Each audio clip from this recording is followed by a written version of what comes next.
Hey, once I just finished setting up this tank, this is the Tetra Cube LED Cube kit. This is a 3-gallon tank here. I would use it for either a beta, which is probably what I'm going to do, or some shrimp. This is a good size for either of those. Probably about the minimum size you'd want to use for a smaller beta. Would not recommend putting bigger betas in here, like, well, even really like half moons, or especially like king betas. Anything bigger I would not put in here, but for like smaller females or the smaller variety of beta, this should be okay. So you guys can let me know what you think of this. Again, I just finished setting this up, so it's a little bit cloudy still. You can see air bubbles are coming out from the sand.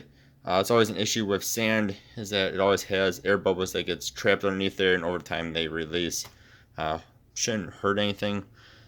Just something to note. And you can see too, I have sand bits all over the sides of the plastic tank here, which should go away over time. Otherwise, once the water level goes down a bit, I will kind of swipe those off of there. Right now, though, the water level so high, I will overflow the tank. So my initial setup here. So we are using glowfish sand. That is very colorful sand, pink, green, black. There's some purple in there.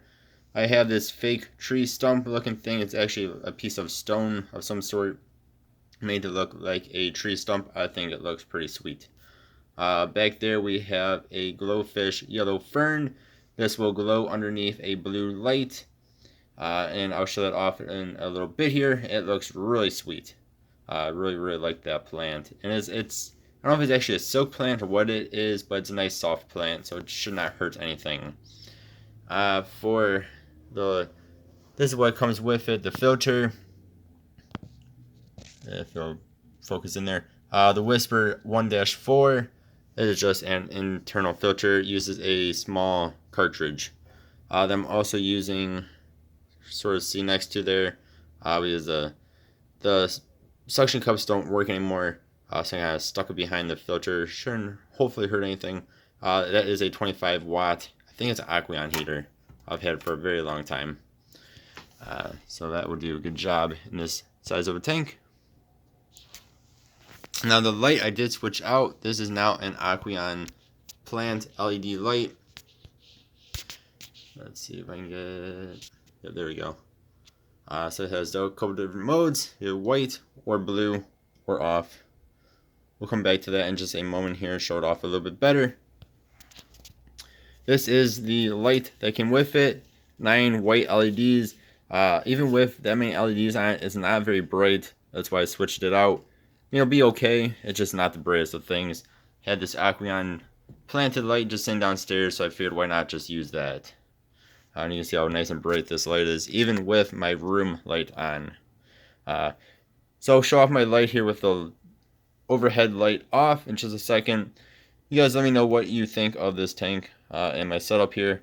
I have one plant and then this thing here. I figure I'll give the beta some room to swim around. So that is it with the light off, the room light, the overhead light off. So this is super nice and bright. And then this is the blue light. You guys can see how cool that looks. So the glowfish sand kind of glows, if you will, underneath the blue light, and then the yellow fern looks just really sweet. It just looks so cool. Love the middle parts there, the white parts, or the whitish yellow parts. I think it looks pretty dang sweet. So you guys, again, let me know what you think here. Again, the stock light that comes with this would be okay. I just had this in around. This is just a nicer light.